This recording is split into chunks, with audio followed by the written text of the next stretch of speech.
James, nag-post po ang kanyang latest o ang kanilang latest ni Merit ay talagang si James ay hindi po niya mapaliwanag ang mga kaganapan na ito. So, syempre guys, bago natin ipagpatuloy ang ating pag-support today's video, kung bago ka pa lang sa aking channel, please subscribe po, like and pakit na rin po natin guys ang notification bell upang ma-update po tayo tuwing ako po nag-upload sa mga viral and trending video.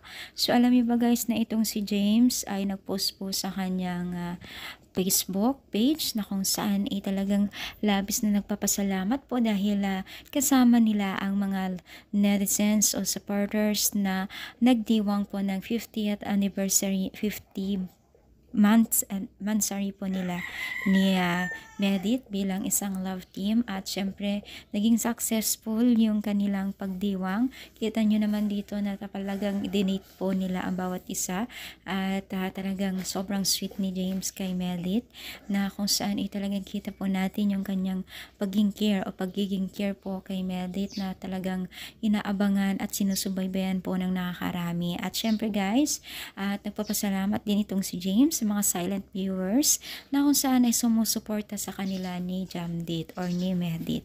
Talagang hindi mo talaga mapapa-explain yung kanyang pagiging isang masiyahin at supportive na love team, at deserve naman po nila na mabigyan ng pansin at supporters ng dalawang ito. As long as naman na wala silang ginagawa, alam naman natin kung sino tayo, ituloy lang ang pangarap at di nakakatulong ang mga negative people kung to ay magpapapekto tayo, diba? So sabay-sabay tayong suportahan at ipag-pray natin na sana ay maging successful sila someday, no? Dahil bata pa sila naman, no?